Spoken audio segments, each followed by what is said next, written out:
Are we really by ourselves in the universe? It's a daunting question that's been haunting us for centuries. No wonder scientists have tried to come up with all sorts of ideas as to why. One of the strangest theories concerning our lack of contact with other life forms is named the dark forest theory. Let's start small, well, sort of. We'll focus on our Milky Way for now to better understand this theory. Our cosmic neighborhood is a galactic wonderland, sprinkled with 200 billion twinkling stars and maybe around 100 billion planets. So let's get hypothetical for a moment and say a tiny part of those habitats hosts life. Further, out of those life-bearing planets, a few might have evolved into intelligent beings. Given that, you'd think we'd be knee-deep in weird-looking neighbors, some of whom might be actively trying to find us or might just be out there, waiting to be discovered. Now, let's put a little science into this science fiction scenario. We have something called the Drake equation, which is a kind of universal roll call that estimates how many smart civilizations could pop up in our galaxy. You can think of this equation as the super smart roadmap. By playing around with a few important factors, the equation hints that there should be around 20 civilizations just in our galactic backyard.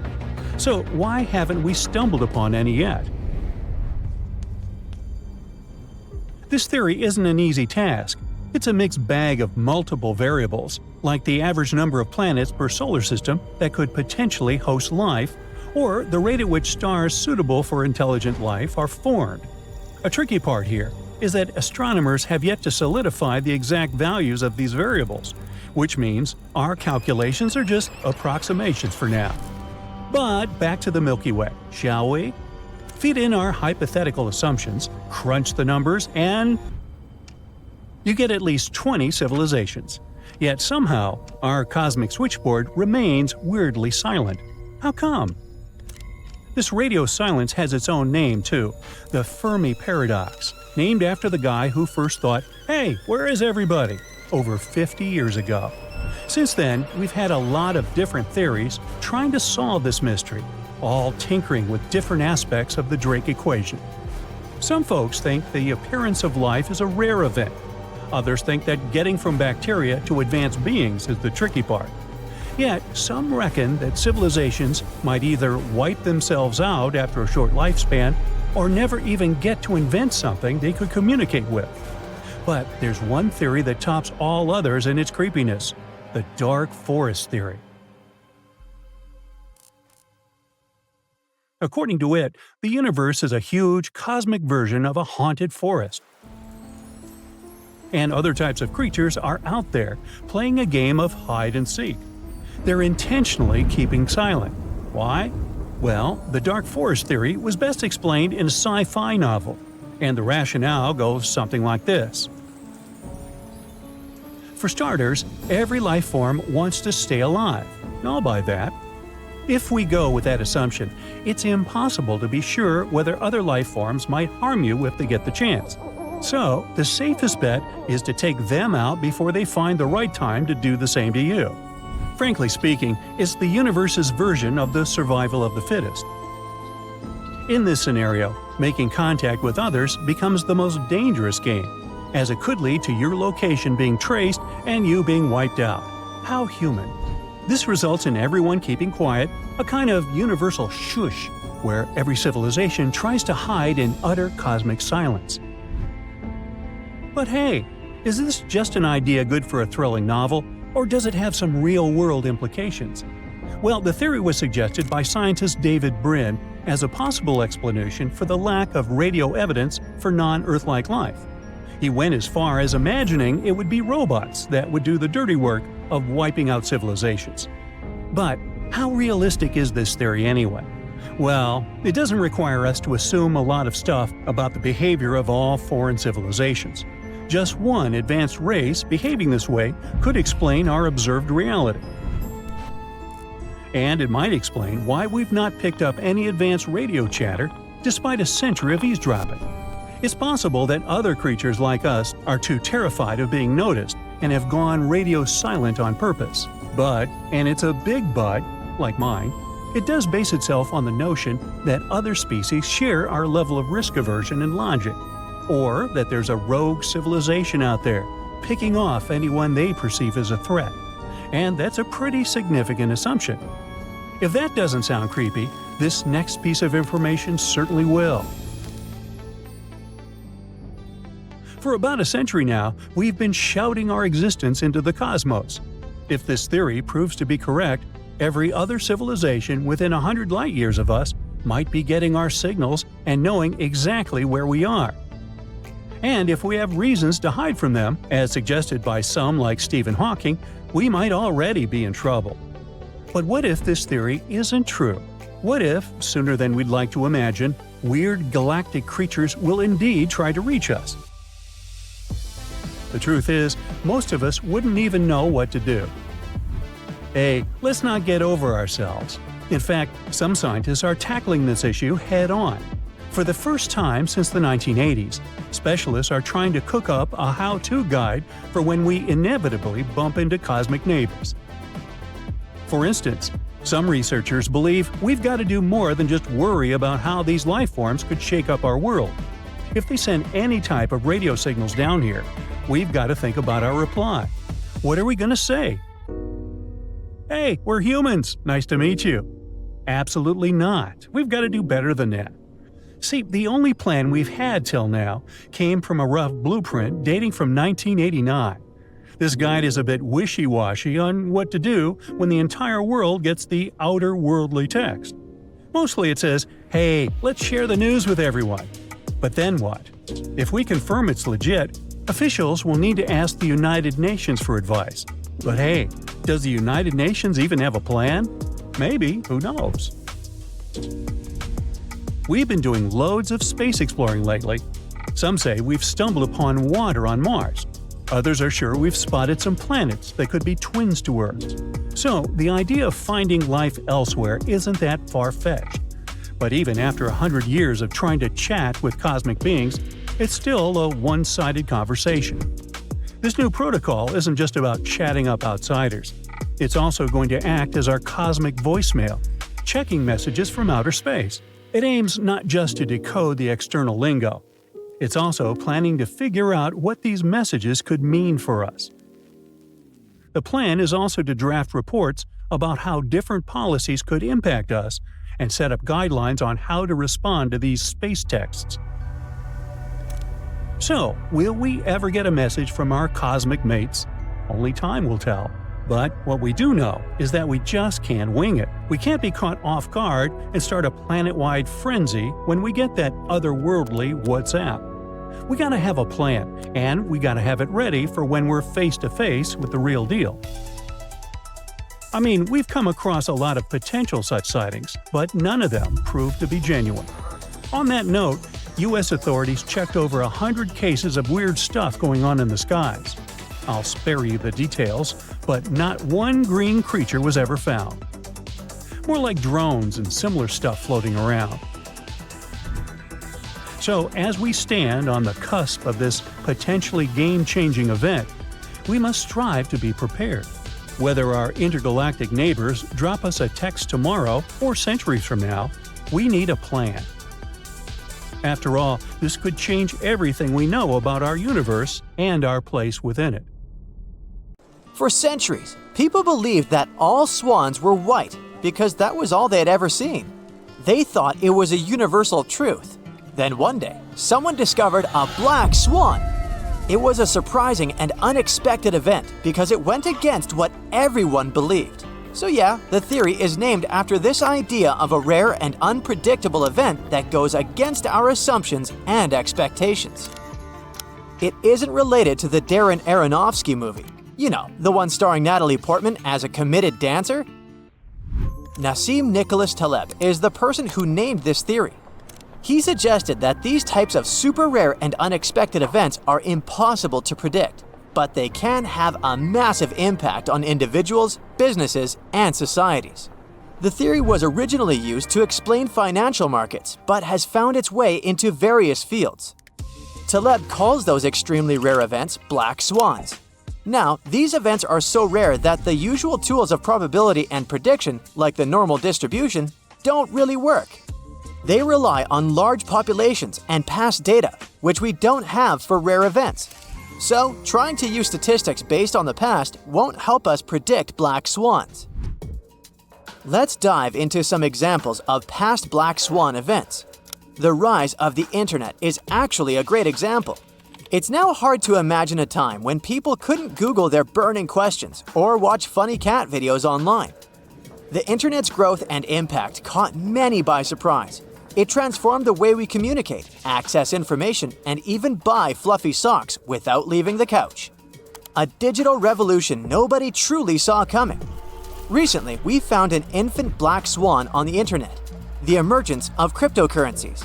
Bitcoin and other cryptocurrencies created new forms of decentralized digital currency and disrupted traditional financial systems. Then we have the invention of smartphones. Picture a world where phones were chunky, had buttons, and only made calls. Suddenly, boom! Smartphones turned everyone into walking wizards with tiny devices in their pockets. From taking selfies to driving with GPS, these pocket-sized marvels changed the game, surprising us all with their incredible capabilities. Here we can also mention the rise of social media.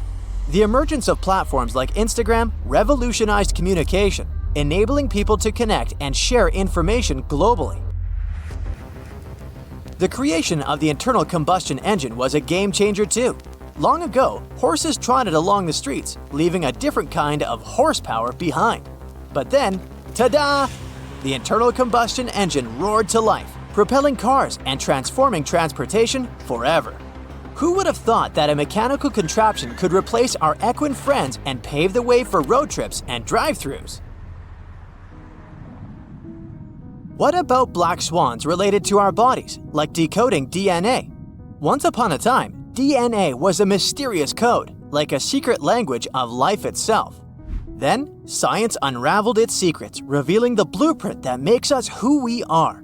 This groundbreaking discovery in genetics opened doors to medical advancements and personalized medicine. Imagine you're a scientist working in a lab. One day, you forget to clean up your petri dishes. You know, those plastic or glass things commonly used for growing microorganisms. Then, you leave for a vacation. When you return, you find a happy accident. A mold called penicillin has grown on one of the dishes and exterminated the bacteria around it. That's what happened to Alexander Fleming. This accidental encounter with mold led to the discovery of penicillin. Hello, one of the most important medications in history. At the time, bacterial infections were a major threat to human health. Fleming's chance observation opened the door to a whole new way of fighting infections and revolutionized medicine. Now let's take a peek at Europe in the 14th to 17th centuries. It was like a scene from a historical movie. People are emerging from the Dark Ages, embracing newfound knowledge and experiencing an explosion of creativity. This period is none other than the Renaissance. It's a black swan too, because during that time, there was a tremendous surge in artistic, scientific, and philosophical achievements. Incredible minds like Leonardo da Vinci, Michelangelo, and Galileo were pushing the boundaries of human knowledge. The Renaissance was like a giant wake-up call for Europe, shaking off the cobwebs of the past and embracing a new way of thinking. It was a black swan event because it changed the course of history and ushered in a period of immense progress and innovation. It reminds us that sometimes, out of the blue, a wave of inspiration and brilliance can transform the world. Let's take a step back, or 1,000 steps further, and consider the moon landing. The Apollo 11 moon landing in 1969 was an extraordinary feat of human achievement and a positive black swan event. It showed humanity's potential for exploration and scientific advancement, inspiring generations and pushing the boundaries of what was deemed possible. Not all black swans are good and positive though. When it comes to the stock market, a black swan event is like a super rare market crash that goes way beyond what anyone could expect. We're talking about events that statistically should hardly ever happen. The Great Depression is a classic example of a black swan event. It happened in 1929, but its effects lasted for a long time. The economy was booming with happy days. Then, the stock market crashed and everything went haywire. It was almost impossible to predict, like trying to guess the lottery numbers but on a global scale. The world had never seen such a massive economic meltdown. At its peak, 25% of Americans found themselves without a job. The economy took a nosedive. The US GDP dropped by 30%. Over 9,000 banks waved the white flag and said, "We're out." Oh, and there's something called a gray swan event, too. It's not as rare as a black swan, but it's still an outlier. The good news is that gray swans are a bit more predictable than black swans, so we can better prepare for them and take some measures to protect ourselves. Let's play a little thought game. Imagine we're weighing a bunch of people, and one of them happens to be the heaviest person in the world. Even if that person weighs 2,000 pounds, it doesn't really make a big difference in the overall average weight of everyone we weigh.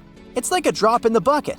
This shows that extreme outliers like this super heavy person don't have a huge impact on the average.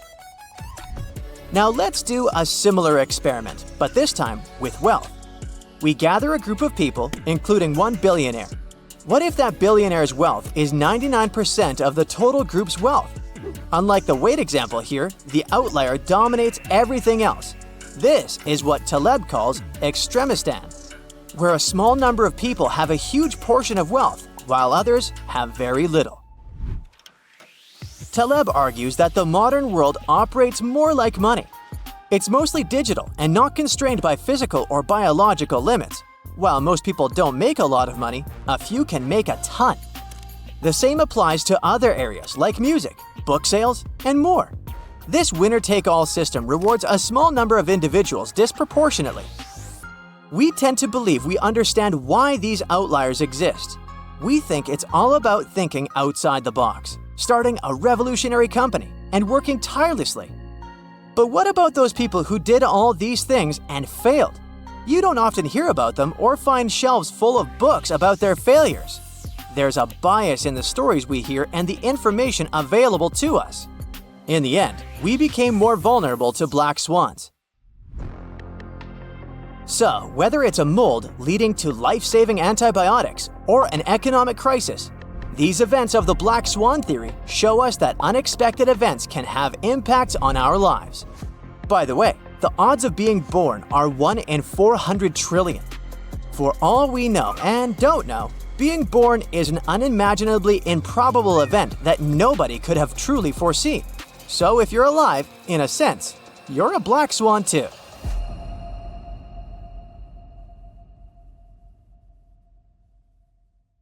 $84 million years ago.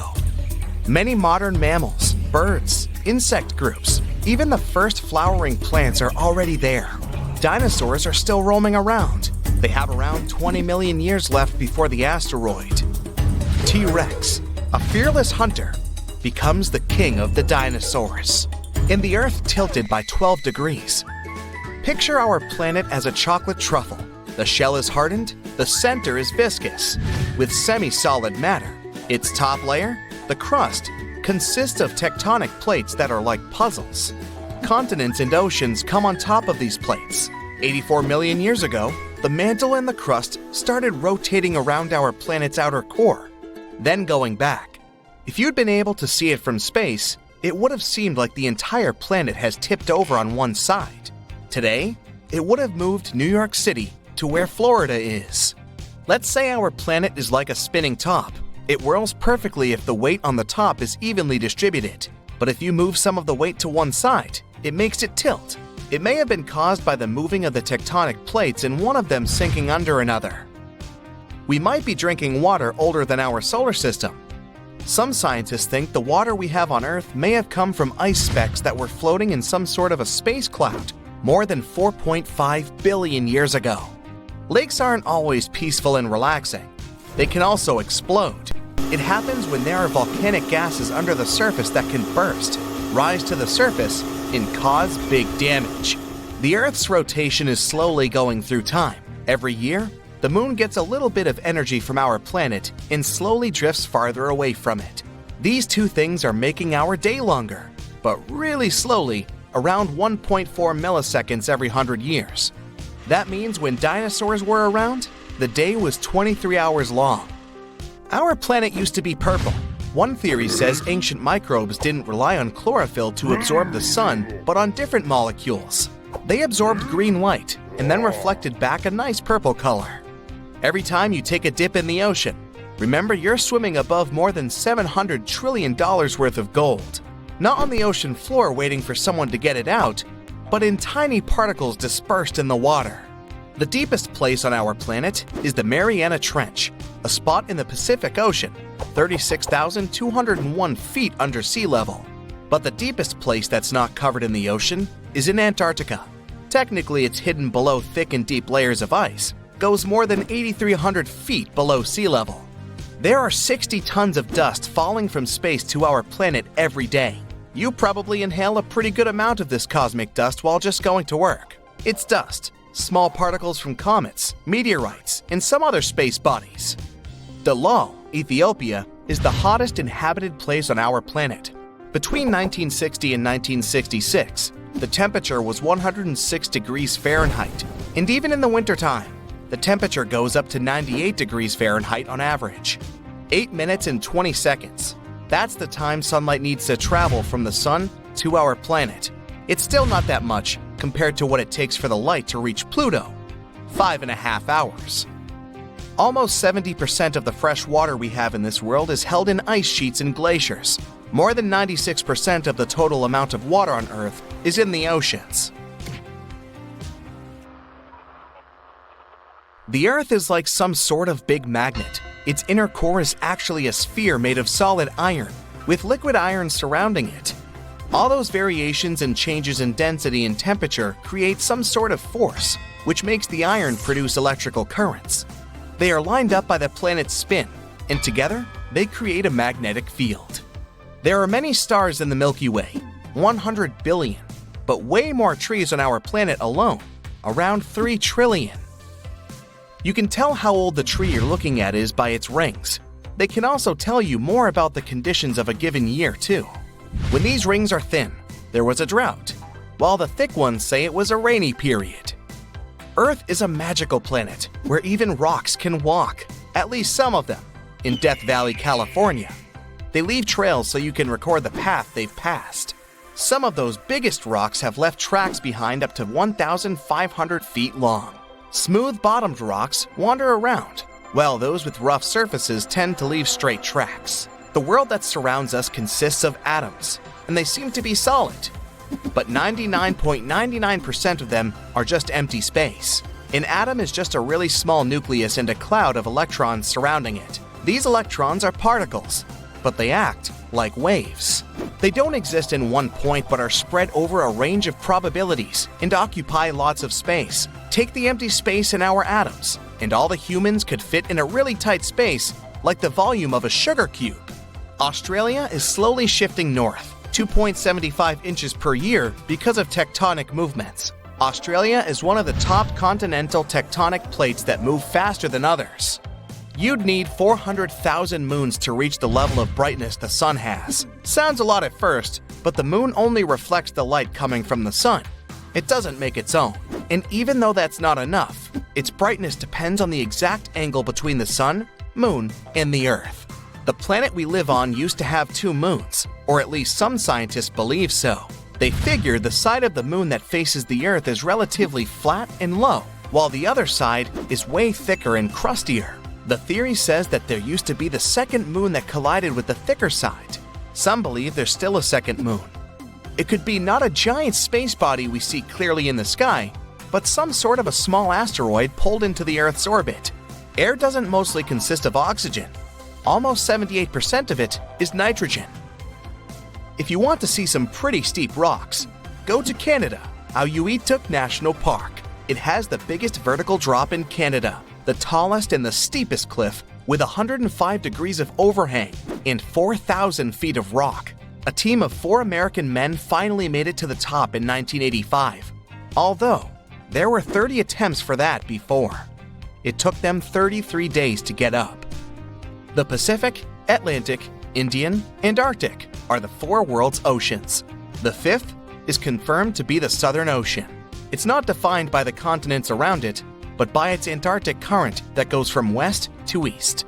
Research shows this current was created more than 30 million years ago when South America and Antarctica had separated. This allowed water to flow around the bottom of the ocean without any barriers.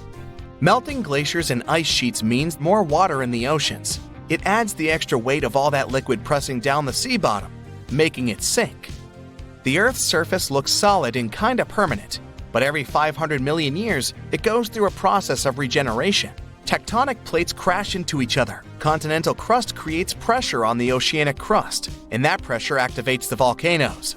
Through time, all this results in regenerating and replacing a majority of the Earth's surface, just like our body regenerates skin cells, replacing old with new ones. Out of all planets in the solar system, Earth is the only one with the outer crust that's broken up into huge surfaces we call tectonic plates.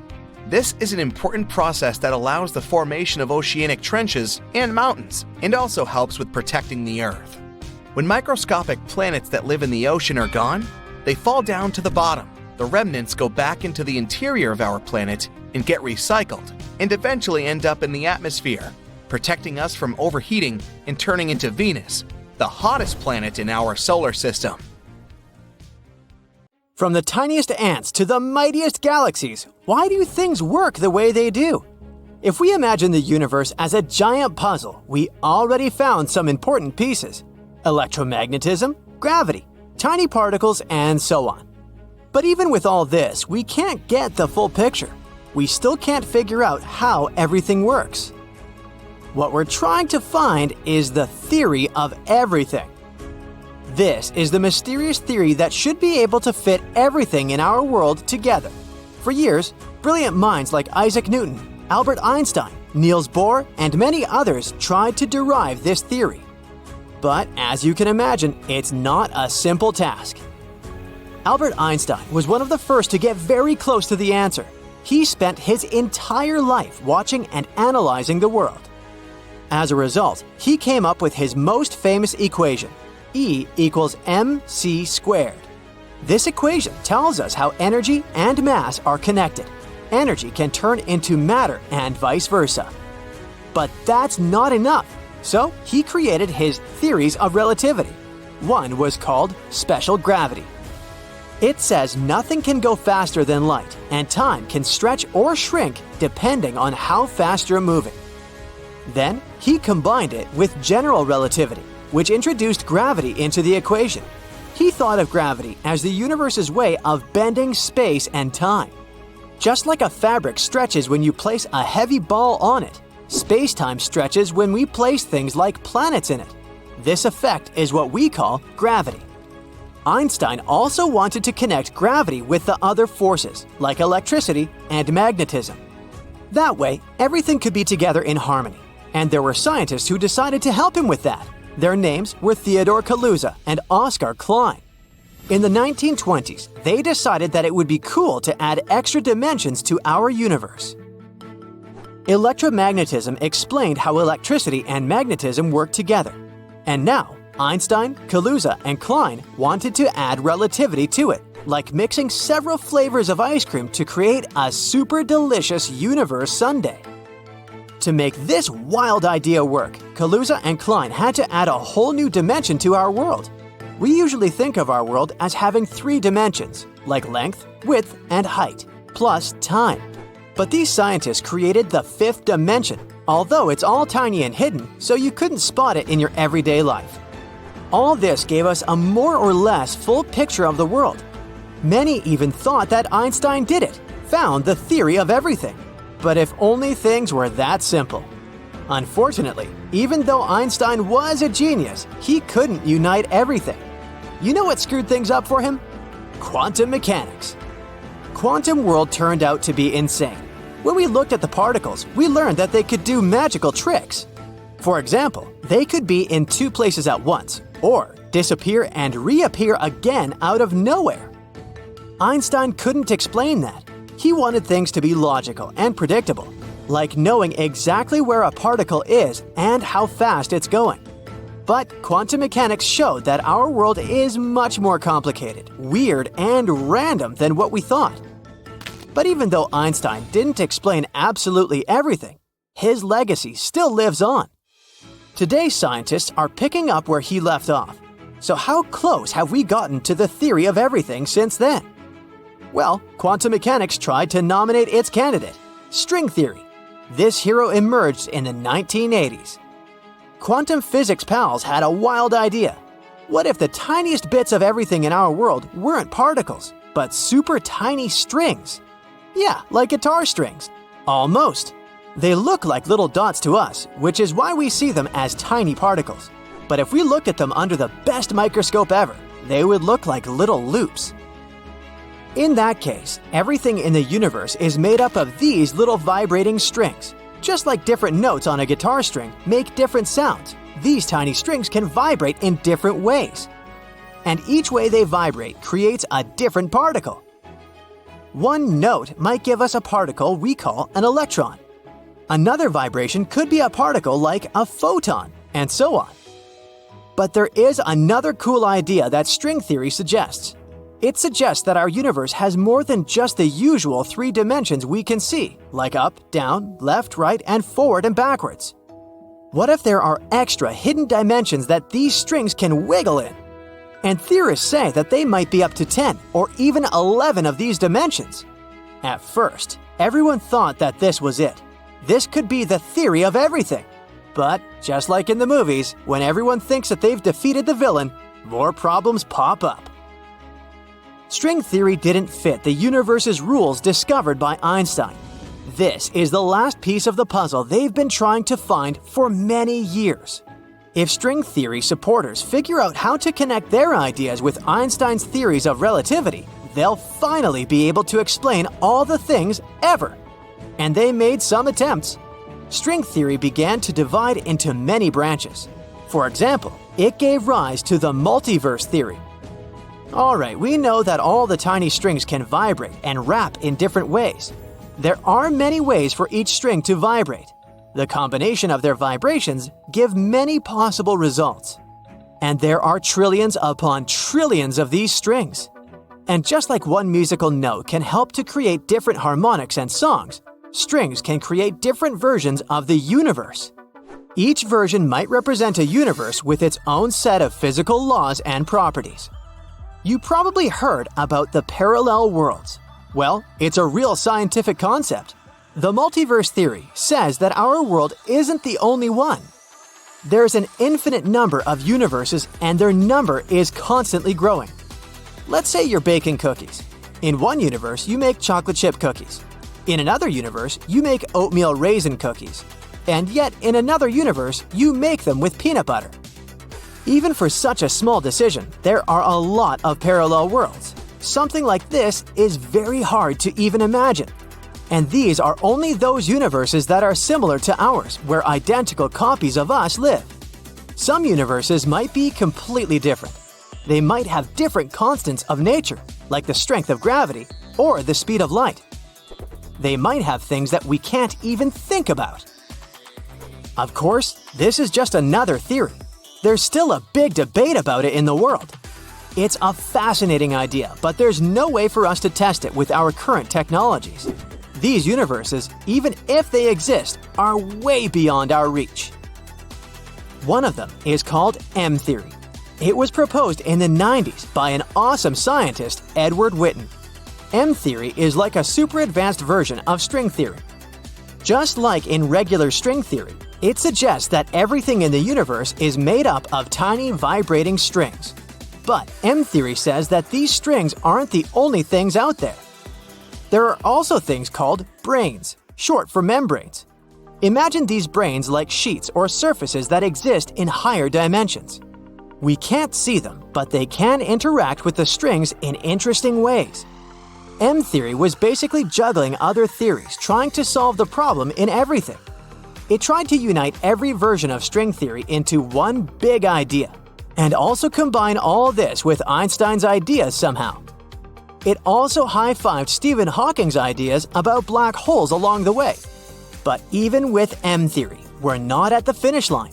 No matter how hard we try, we still can't explain absolutely everything. The biggest problem is trying to unite relativity with quantum mechanics. So far, no one could do this. These were our attempts to come up with a theory of everything so far.